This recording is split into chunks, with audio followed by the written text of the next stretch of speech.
You just gotta slip this much and bang. It's like the ad I saw yesterday, encyclopedia for sale. Encyclopedia for sale, Encyclopedia Britannica for sale, $1,000 or best price. Got married last week, wife knows damn everything.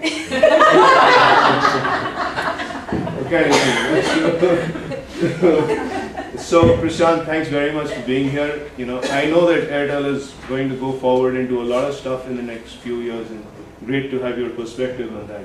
Then we have Ashish. Thank you very much, Ashish. Ashish is a director with Huawei. Now Huawei is a significant, it's a fascinating example of a company coming from a country which was looked very differently at when it comes to giving quality technology. But today, if you read what the economist says, where they got in saying price, today they're there because of quality of products. In fact, it is probably correct me if I'm wrong, probably the only telecom company which is growing, telecom infrastructure company which is actually growing today.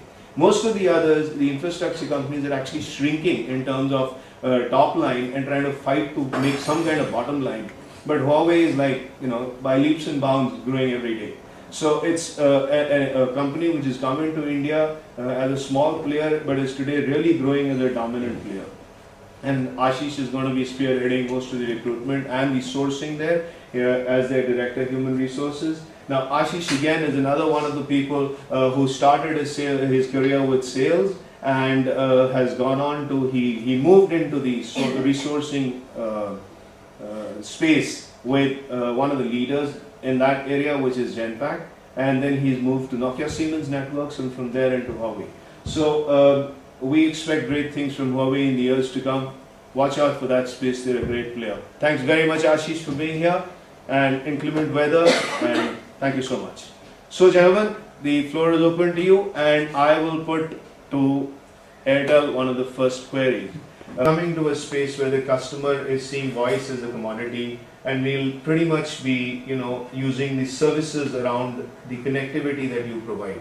Now this actually should mean a very, very different landscape, right? So going forward, how do you see your talent sourcing strategy being different from what it has been so far? And what do you say in terms of the volume of hiring that you expect will happen? Yeah, I think if you see the pure voice space, you're right. I think things are, new operators coming in, the voice space getting saturated, the penetration level reaching more than 90%, more in 100% most of the metros, etc.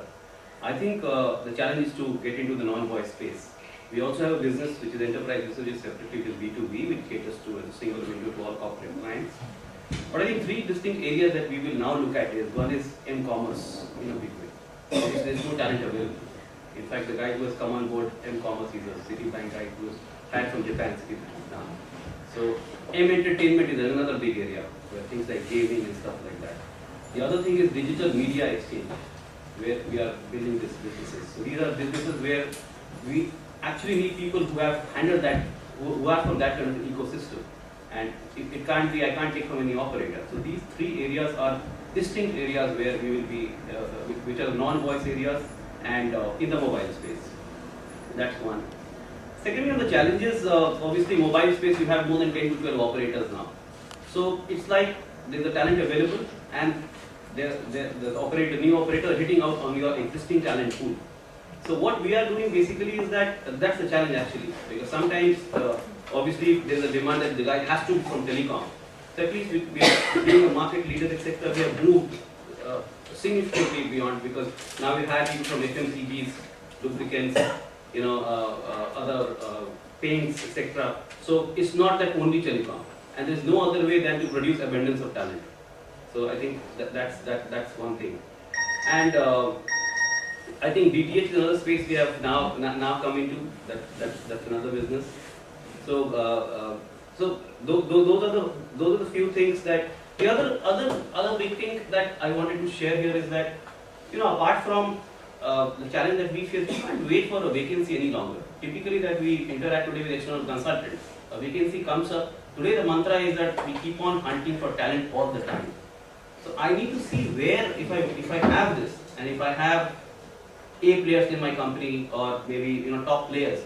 Today the challenge is that where do I get a talent profile for example, marketing, networks, critical positions sector, where we get stuck at times. Where do I look out for people who are already in the data bank existing that these are, it reduces my TAT, etc. So these are the challenges. Diversity is another challenge that I face today.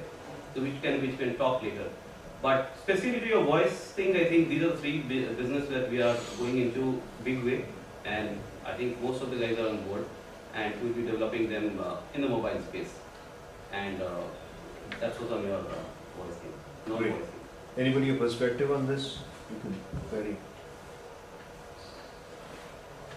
Diversity you said you'll talk about later, but are you typically saying diversity would be in terms of, profiles of female candidates? Is that what you mean? You're talking about gender diversity. Gender diversity. Yeah, and it's a big challenge. Yeah, I mean, so I think that we need to, though we have internal targets being given, for example, number of women in your percentage